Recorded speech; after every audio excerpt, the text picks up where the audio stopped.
اللہ علیہ وسلم سے سینہ اقدس سے یہ نور ایمان حاصل کیا ہے، ان کو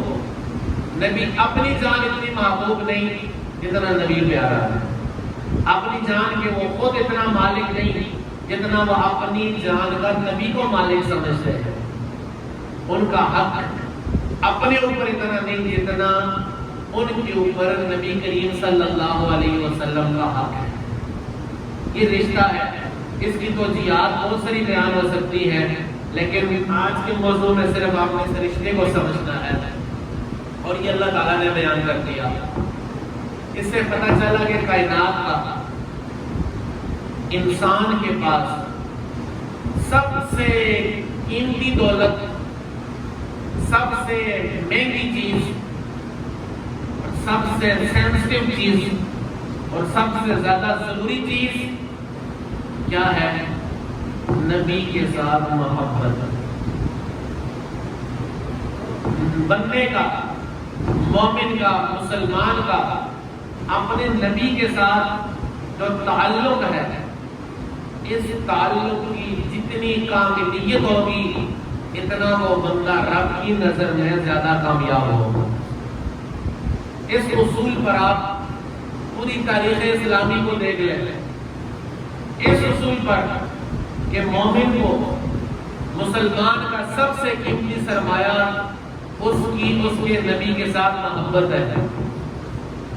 مسلمان کا سب سے عظیم دولت اس کے نبی کے ساتھ ریلیشن شپ ہے۔ اس ریلیشن میں، اس تعلق میں اگر محبت کا عنصر پایا جاتا ہے، وہ جتنا عنصر ہے، جتنی وہ محبت ہے، اتنا وہ بندہ رب کے سامنے زیادہ قبول ہے، اتنا وہ بندہ دنیا میں زیادہ کامیاب ہے،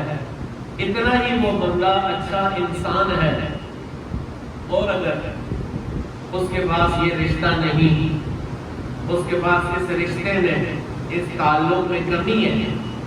اگر دنیا کا سب کچھ بھی اس کو مل گیا ہے، اس کی ویلیو ایک پیسے کی بھی نہیں ہے، کیونکہ اللہ تعالیٰ نے جو رشتہ دیا ہے کہ تم مومن ہے تو میرا نبی سے رشتہ اولویت والا ہے، کہ تجھے ہر چیز سے بڑھ کے نبی سے پیار ہونا چاہیے، نبی سے محبت ہونی چاہیے، نبی تجھے ایسے لگے جیسے میرا مالک ہے۔ جب جتنا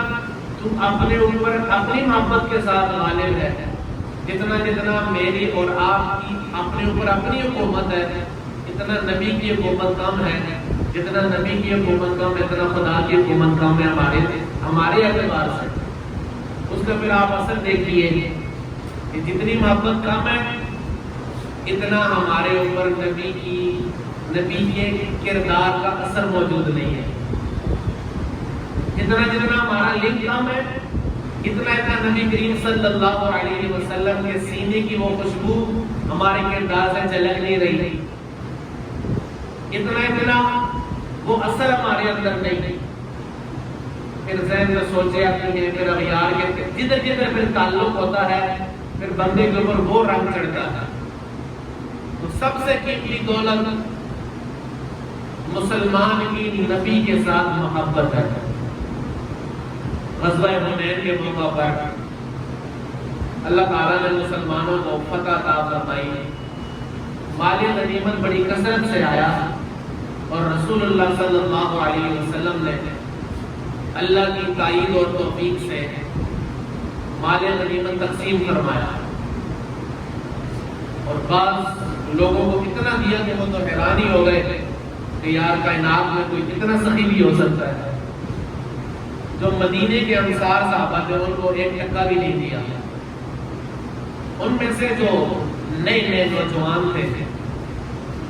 ان کے ذہنوں میں سوال آ گیا کہ یار اتنے لوگوں کو دیا ہے مال،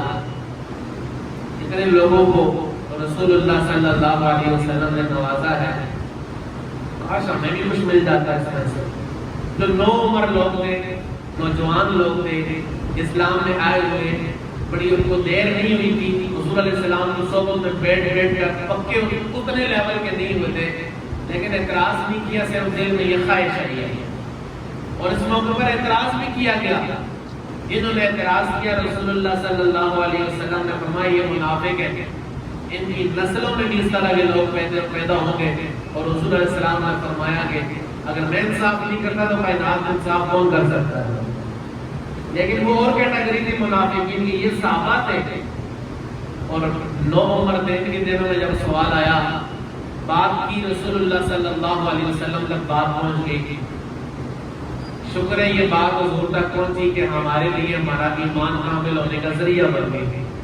رسول اللہ صلی اللہ علیہ وسلم نے بلایا اور میں تم نے یہ بات بولی ہے کہ فلاں کو اتنا مال ملا، فلاں کو اتنا مال ملا، ہمیں بھی مل جاتا۔ صحابہ تھے، منافق تو تھے ہی نہیں جو کہتے نہیں حضور رسول ہے بالکل اندروں باروں پڑھنا، یا رسول اللہ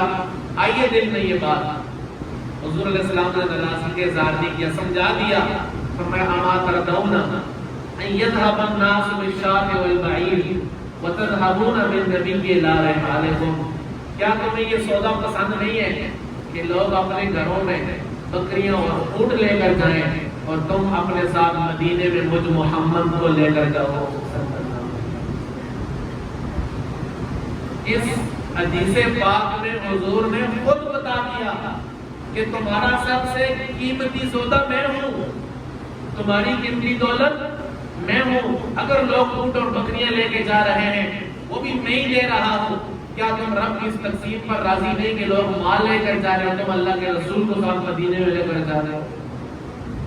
اس حدیث پاک سے بھی یہ بات میرے اور آپ کے سامنے واضح ہو جاتی ہے کہ حضور علیہ السلام کی جو ذات ہے وہ ذات اس سے جتنا کسی کا اچھا تعلق اتنا ہی وہ اچھا بندگی والا مسلمان ہے۔ اس لیے یہ راز آج کے مسلمان کو نہیں پتا کہ میری اصل قیمت کیا ہے، اس لیے کبھی ادھر بھاگتا ہے، کبھی ادھر بھاگتا ہے، کبھی ادھر دوڑتا ہے۔